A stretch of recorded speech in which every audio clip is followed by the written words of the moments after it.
Excited ka ba? Oo, nakakainis to. Ang pangit. Ayusin mo.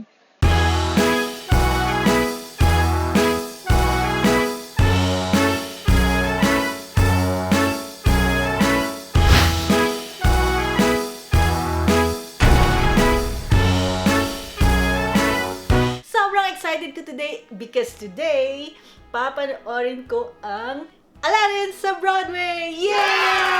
So excited!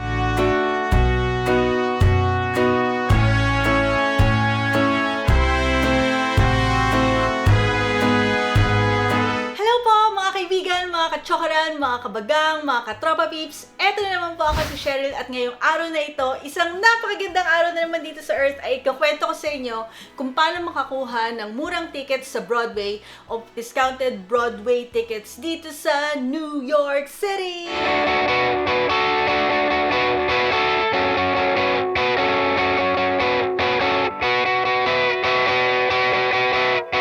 Usually, pag may mga bumibisitang mga kaibigan or kapamilya dito sa New York, ang request nila ay sana makapanood man lang ng kahit isang Broadway show. So, alam ko na katulad ko, marami sa ating mga Pilipino ay talaga namang fans ng Broadway shows. Isa nga sa pinagmamalaki natin is si Miss Lea Salonga na lead sa Miss Saigon in the 90s and talagang pinagmamalaki natin siya. Did you last let your heart decide? I can open. Marami-rami na rin ako napanood na show sa Broadway and talagang fan ako nito. It's one of the activities that I enjoy. Kaya kung merong pagkakataon, talagang nanonood ako ng mga shows na to. Part of the New York experience ang makanood ng Broadway shows. And kahit yung mga locals, talagang nag-aalat ng time and money para makanood ng mga shows sa Broadway. Talaga namang may kamahalan yung mga tickets nito. Kapag in-demand yung shows, katulad ng Hamilton or Dear Evan Hansen, umaabot hanggang $750 to $1,000 per ticket pag yung malapitan. Pero ito ang good news. Maraming paraan para makakuha ng mga discounted ticket prices sa Broadway. At ayun nga ikukwento ko sa inyo ngayon. So kung may bala kayong bumisita ng New York in the future and gusto nyo malaman yung mga paraan para makakuha ng mga discounted ticket prices, sit back, relax, and enjoy this video.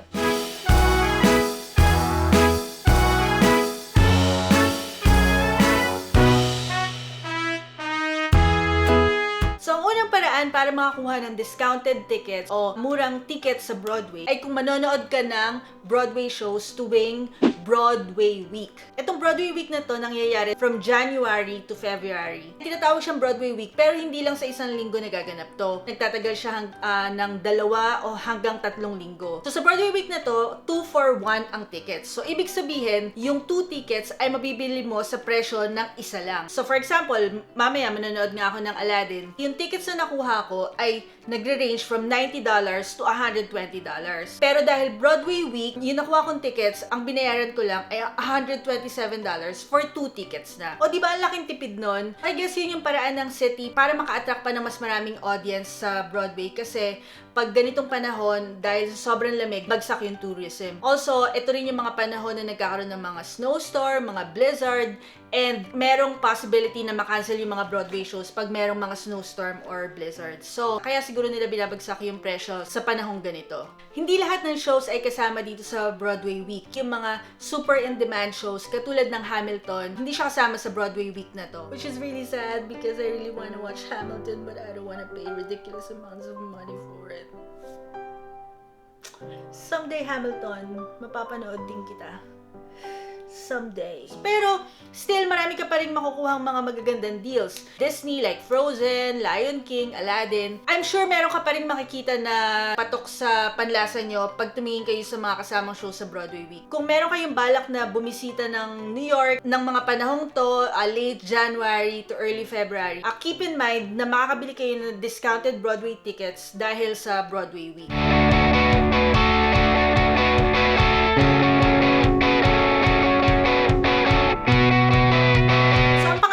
Para makakuha makakuha ka ng discounted tickets sa Broadway ay kung bibili ka through TKTS. So, itong TKTS na to ay third-party vendor siya. And dun binabagsak ng kanya-kanyang shows yung mga tickets na willing nilang i-let go for a discounted price for the day. Kailangan pumunta ka sa TKTS dun sa day off na gusto mong manood ng Broadway shows. So, for example, gusto kong manood ngayon, Friday. Kailangan pumila ako sa TKTS ngayong araw na to para makakuha ng tickets para mamayang gabi na papanoorin ko yung show. Ibig ko sabihin ay hindi mo siya pwedeng bilhin in advance. Kailangan na pumila ka on the day off na papanoorin mo yung show. Pero sobrang discounted ng price dito. Umaabot ng up to 50% and talaga makakatipid ka. Merong tatlong branches ng TKTS sa New York. Isa sa Lincoln Square, isa sa South Street, Seaport, Downtown, and isa sa Times Square. Personally, ang pinaka-paborito kong branch ay yung nasa Lincoln Square. Kasi indoor siya. So, kahit na malamig, hindi ka mahihirapan na pumila and hindi siya ganong kalayuan sa Times Square kung saan nandun halos lahat ng mga Broadway shows. Pero ang pinakasikat ay syempre yung nasa Times Square. You won't miss it, nasa gitna siya ng Times Square, laging maraming tao, laging may pila. Pag pumunta ka doon, makikita mo sa labas ko ano yung listahan ng mga shows na discounted for the day, and mapipili mo kung ano yung mga shows na gusto mong panoorin. Again, katulad ng Broadway Week, usually hindi kasama yung mga in-demand shows like Hamilton or Dear Evan Hansen or Book of Mormon. Pero marami pa rin magaganda. And I'm sure meron ka pa rin mapipili na Broadway show na gusto mong panoorin. Wala pa nga, tulog na. Ano ba yan? Wow, class na class ah. Kakaya. Uy! Hindi ka ba excited sa Aladdin? Pag merong pamilya or merong bisita na gustong manood ng Broadway shows, ito yung way na tinuturo ko sa kanila kasi all year round available yung TKTS. Hindi katulad ng Broadway Week na meron lang siya isang beses sa winter and then meron din isa sa summer. Itong TKTS all year round siya. So all year round meron kang chance na makakuha ng discounted tickets. So ang presyo ng mga tickets sa TKTS, umaabot siya hanggang 50% off. So kung yung mga seats na tinitignan mo online ay nagkakahalaga ng mga $150, dito sa TKTS pwede mo siyang mabili ng $75 to $80, mga ganyan lang. Also, one thing to note, dito sa mga upuan na binibenta sa TKTS, may mga time na yung mga binibenta nila is limited yung views. Kunyari, ito yung stage, medyo nandito sa gilid yung mga upuan na binibenta nila. Merong part ng stage na pwedeng hindi mo makita. I mean, hindi palagi yun pero sasabihin sa'yo nung nagtitinda kung yung upuan na makukuha mo ay limited lang yung view and merong part ng stage na hindi ka makikita. So, kung okay lang sa'yo yun, in exchange of a discounted ticket price, then go for it. Pero kung type mo na kailangan nakikita mo yung buong stage, yun yung gusto mong experience, you have to buy full price somewhere else.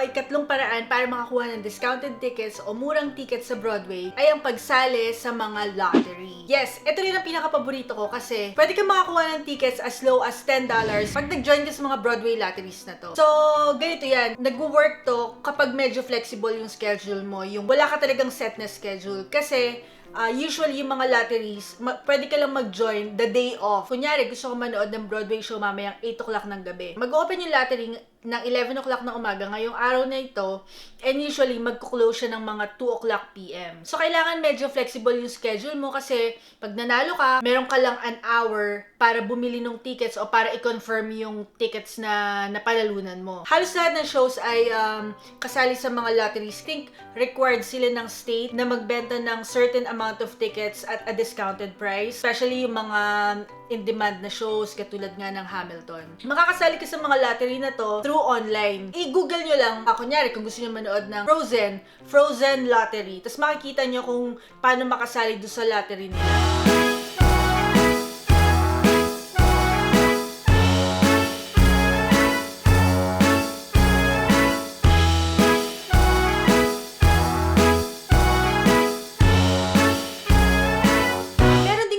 Shows na hindi lang day off yung chance mo para makasali sa lottery. May mga shows na buong week yung pwede mong salihan. So, i-check mo lang kung anong mga days yung gusto mong salihan. Like, Tuesday, Wednesday, Thursday, ganyan. Tapos yun naman yung lottery slots na makukuha mo. Ang mga gumagawa niyan ay Frozen, Mean Girls,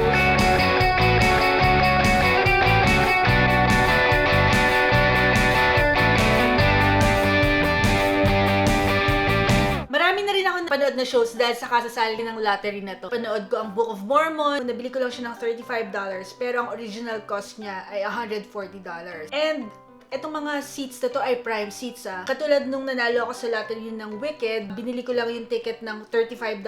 Pero yung pwesto ko is front and center, talagang nasa gitna. Harap na nasa gitna. So talagang kitang-kita mo yung buong stage, nasa harap ka, kitang-kita mo lahat. Prime seat siya, pero sobrang discounted ng price. So, isa talaga sa paborito kong ways tong pagsali ng mga lottery. Lalo na sa mga taga dito, sa mga locals. Kasi, nyari, wala ka namang plano for the night and walang mawawala sa'yo. Malay mo, manalo. Yun, makakanood ka ng Broadway at a very, very discounted price. So, kung bibisita kayo, kailangang i-schedule nyo lang kung anong day yung sa tingin nyo free kayo for that night. Pagkatapos ko lang panoorin yung Aladdin sa Broadway and sobrang ganda niya. It's one of the best shows I've ever seen. Sobrang highlight ng mga scenes ni Genie. A Whole New World, of course, one of the main songs of the show. Highlight din yun, yung scene na yun. It's really magical.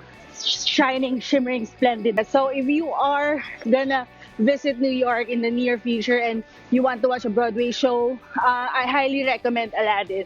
So sana nagustuhan yung lahat mga tips na sinabi ko. Sa next time na bumisita kayo dito sa New York, sana makatulong sa inyo itong mga tips na kung paano makakuha ng mga discounted Broadway tickets. Mga tips na to nakatulong sa akin ng malaki. Nakatipid ako ng malaki dahil sa mga paraan na to. Sana natulungan ko rin kayo. Asahan niyo po na marami pa akong video na gagawin na magfo-focus sa mga tips sa traveling dito sa New York City. I-share ko yun sa inyo lahat. Sana po mag-subscribe kayo and sana po abangan niyo pa po yung mga next video ko. Maraming salamat po ulit. See you next video. Bye!